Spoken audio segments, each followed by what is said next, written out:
Hello, Miss Joan. All right, so we're just going to go ahead and dive in. That way we don't take up too much of everybody's time. Right. We're going to be talking about how to hire a marketing agency and what questions you should be asking. We're going to have a lot of fun, hopefully, because, you know, it's us. And we're going to I'm going to introduce myself a little bit and tell you a few things about myself that you might not know.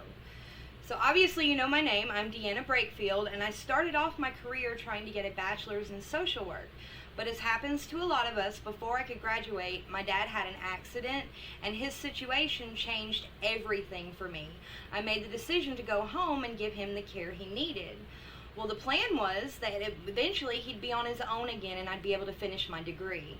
And I'm sure most of us have been in a situation where we make a choice with the best of intentions, and life never really lets us go back. And that's what happened to me. Well, you met my husband, Jeremy, and I met him right around the same time. And it was his accident, or that his support during all of that, was actually what got us through it. And we've been married now for almost 20 years.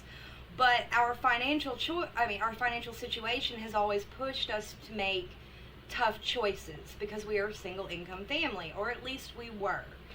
I know that some of you have heard me say it before, but he had a midlife crisis and decided to start a marketing agency. And that was fine initially because I was just going to be his secretary, but as things turned out, now I own the agency. And so I've made it my mission to educate people on all of the horrible things that I have seen over the last year and a half in other marketing agencies, because I cannot tell you how many people I have talked to that have been burned. They've turned to the internet, they've looked for help, they found what they thought was a great deal, but didn't know the questions to ask. And so these marketers are little better than scammers when it comes to how they treat their clients. Which is why we're here tonight. So, how do you know if you're hiring the right marketer? How can you tell if they're doing what you paid them to do, and if they're doing it the right way? Most business owners, like I said, have been contacted by at least one agency, and they're offering them some service that they typically don't understand. Complicated SEO tactics, website design, email marketing, it can be very confusing. And I'm going to tell you a secret, they want it to be. Because the less you know, the less you can hold them accountable, and they can pocket your money and do next to nothing. Marketing has come a long way from 20 years ago. Back then, the internet was just starting, and so finding anything online was a chore, and not many people had access outside of libraries and work. Marketing looked a lot like bus signs, white pages, ads, and direct to mailbox. It hasn't changed. It just looks like it has. Facebook business pages and your GMB are your modern white pages. Direct to mailbox is all that spam that you get every day. And Google ads are really no different than a bus sign or a billboard. Now, there are a few basic things that I want to go over to make sure that you understand. There are different types of marketers. There are email marketers, which just handle your email advertising. Social media marketers create content campaigns, which are very different from ads campaigns. Content campaigns help you grow your audience. Ads campaigns bring you leads, and that's where an ads manager comes in. They usually advertise on a search engine or social media for you, and you may never even see those ads because of the way that their process works. And then there's... I'm sorry, what does content campaign bring you? It grows your audience. Oh, okay. So then there's SEO specialists, and they're the ones that make sure that your website appears when people are actually looking for you. And those are just the most basic ones. Which brings me to my first question that you should ask. What do you specialize in?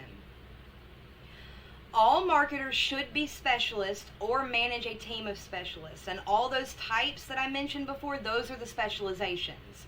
Now, they're not a list of services that they offer. A follow-up question would be, what is the one service that you enjoy providing the most? And that will actually be your clue to where they spend most of their effort and time. Because most people will spend most of their time on something that they enjoy, and that's going to be their true specialization. It'll also let you know whether they're a creative or an analytic marketer. And what that means is, it does matter, and you can be both, but most people are not. Creatives are going to have lots of content ideas for you. They're going to be able to make things that are beautiful and appealing, versus analytics marketers are going to present you with lots and lots of numbers and facts. And so understanding which one they are actually makes it a lot easier on you as the client. You're also going, when they answer this question, what do you specialize in? You're going to look for them to be animated.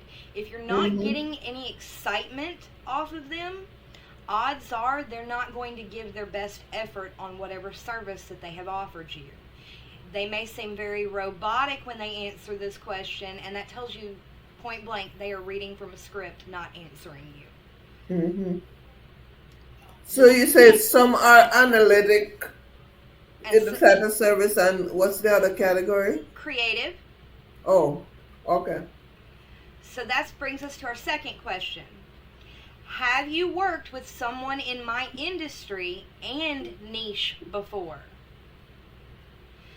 If you're speaking to a manager or a generalist, or God forbid a salesperson, there may be industry knowledge that is common knowledge to you that they have no clue about, and they could get you in serious trouble doing your marketing because they're speaking on your behalf. Me, I tell people that I'm an online presence manager who personally specializes in web design and SEO for mental health professionals and wellness professionals. I've gone straight down to the bone and told them exactly what I do. And that means that I'm an expert in web design, and I manage a team that offers additional services. I've taken that time to make myself familiar with the practices of mental health and wellness. And so when it comes to that specific injury, I know how to keep them compliant and keep them out of trouble with very little effort. At least that's what it's supposed to mean. Right. It's kind of like when you go to the doctor. If you go to a GP, you want them to send you to a specialist if you have a specific problem. You wouldn't go to an ear, nose, and throat doctor and ask them to set your broken arm, right? So making sure that your marketer specializes is huge. It's a huge win for both of you, because it'll actually save your marketer time and save you stress, because they already know what to do and can give you assurances about what will work because they've done it before. That brings me to my third question. Why do you recommend that service? Your marketer should be approaching your service like I said a doctor would. When you go to the doctor's office and you walk into the room, the list of questions is almost always the same. What seems to be the problem? How long has this been going on? Is it something you can live with? What have you done to fix it? And here's my prescription. And now the ball is in your court to make a decision. I mean, we've all been through this process. With a marketer, it should be exactly the same. What prompted you to make this call today? How long has it been a problem? Are you ready to change it? Have you worked with somebody in the past, and did it work or not? This is just like a doctor. They should never recommend a service to you unless you've had an exchange with them like this. Because otherwise, how do they know that your service will actually be a solution to a problem that you're having? They have no way of knowing that. They're just trying to sell you a one-size-fits-all project, and they've not done their homework on you at all. And, you know, even if they are offering you a packaged service, their questions should still be probing and fairly intuitive, because, like I said, it should solve an actual problem, not just be, here's my shiny new toy, want to buy it. Our fourth question is, how in-depth is your onboarding process? Or, what does your onboarding process look like? Now, for a second, I'm going to go back to that doctor's office analogy. When you're at the doctor's office, before you actually see the doctor, they give you a form to fill out. Your name goes in a certain spot, what's bothering you goes in a certain spot, all the medications that you've taken up till now, All of this is very specific, and they will ask you these questions again even though you filled it out on the form. They know that the information that they're asking for is on page 2, and it makes having those forms makes their job faster and more efficient. But they still ask because you don't write the same way that you think. Most people will speak the way that they think, but they don't actually write that way. So the onboarding process for a marketer should include some sort of form and paperwork, because this gives them insight into what it's going to be like to work with you. Just like the questions that they ask give you insight into their processes and how they think. Mm-hmm. When they're talking to you, if it sounds smooth, it's probably a script, and that is a good thing. I want you to think about this. If you walked into that doctor's office and they seemed to ask you random questions and just let you ramble for 30 minutes and then handed you a prescription and walked out, would you be comfortable? You would probably wonder if they even listened to a single word you said. Mm-hmm. And it's kind of the same way when you're hiring a marketer. If you're just having a conversation with them and they're rambling and they're all over the place and you're not even entirely sure what they're selling you, more than likely they have not sold their product enough to actually understand how it works. But never sold it at all. Exactly. And so when they have that scripted feel to it, it may be a little annoying as the client, but understand that means that they've put a lot of thought into what they're doing. They've approached this the same way enough times that it would be like if your doctor said you need surgery, you'd say, well, what does that process look like? And they would do the exact same thing. Walk you through all of the steps of what it's like to work with them and what it's like to come on board to their team. The 5th question, what is the best way to communicate with you, and how often will you communicate with me?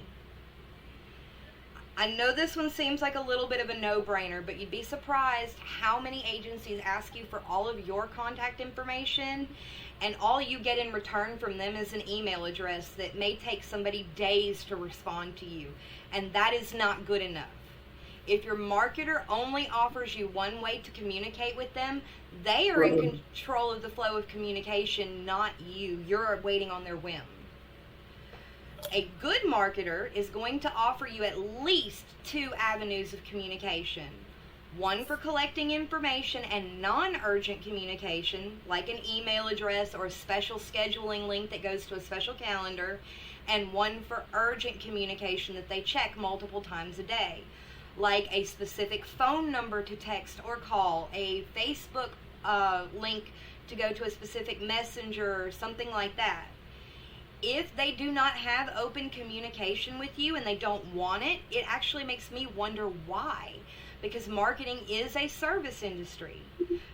If you have an idea late at night and you want to talk to me about it, while I don't want you calling me at 2 in the morning, you should be able to leave me a message somewhere and I get back to you within 24 hours. That is extremely reasonable, especially if you're a paying client.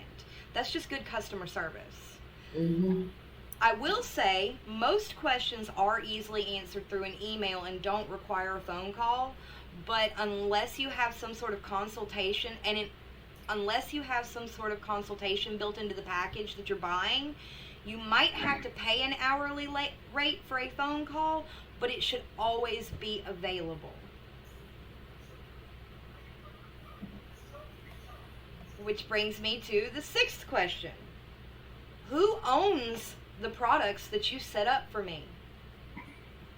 Now, there is no reason whatsoever that you should not have access to everything that is created for you by a marketer. And if anyone but you owns the rights to it, that's bull. I want you to write that down. If they make it for you, you should own it. You are paying them for a service. You are paying them to create for you instead of you having to put the time in. You should have the rights to say, hey, they should have the rights to say, hey, I made that, and add it to their portfolio. But I'm about to use a little bit of a silly analogy. If you hired somebody to paint your family portrait and they finished it and they hung it up in your house and it was there for 5 years, and then one day they knocked on the door, walked in and took it down and said, the money that you paid me for that portrait is all spent, so I'm taking it back now and selling it again, what would you do? Kill them. Exactly. You'd be so angry. Mm-hmm. And the sad reality is a lot of marketers operate under a philosophy just like that one. The minute that you stop paying them, they remove your content, they shut down your website, or they leave your domain empty and expect you to be okay with it. It's not okay. It's a dirty tactic, and it should make you angry. So when you ask them who owns it, if they are confused, they haven't given this any thought. It's not going to be built into your contract. If they stammer and stutter and can't give you a straight answer and say, oh no, that's in your service agreement, you walk away with the rights to everything that we create for you, you need to find another marketer, like for serious. And that's the last question. This question will tell you if they have really paid attention to anything that you have told them. With everything you've recommended, where do you see this project in 12 months? Now here's why. Most marketers will trip here, or they'll begin to sound like a robot and begin repeating information that they've already given you, or give you some vague plan, some general reassurance that it'll work if you just sign up. And that is a glaring red flag. Unless they are offering you a one-time service like software or site build, they are more than likely getting you to sign up for a recurring service at this point. Something you'll pay for 3, 6, or 12 months. And there's no problem with signing up for recurring services. In fact, most marketing strategies don't work well if they're only applied for a month or two. But your marketers should have a plan before they offer it to you. If they're only planning ahead a few months, they're not thinking about retaining you as a client. They assume that you're going to leave at the end of the term. And I don't like to work with people that assume I'm leaving, because I'm not going to get their best service. By the end of my contract, they should be thinking about how are they going to get me to sign back on, not about my contract expiring and them replacing me. And that's exactly what you're going to get in those situations. Mm-hmm. So, if they're silent, give them a moment. Give them the benefit of the doubt that they're giving it thought. If they start talking almost immediately, you need to listen very, very carefully to what they say next. You're listening for things like, in my experience, on other projects I've done, our analytics show that when our clients do X, what these essentially are is they're their experiences. Most people do not give a lot of forethought to what they're saying. And so when they start talking rapidly and you start hearing these phrases, you know that they actually have some sort of structured plan, that they are prepared to see you through a long-term project, and they're not just trying to sign you and turn you. Now, the only problem that you're left with at this point is how much do you plan to invest in their services, and what is your ROI going to look like? Because yes, there absolutely should be an ROI on anything you spend on a marketer.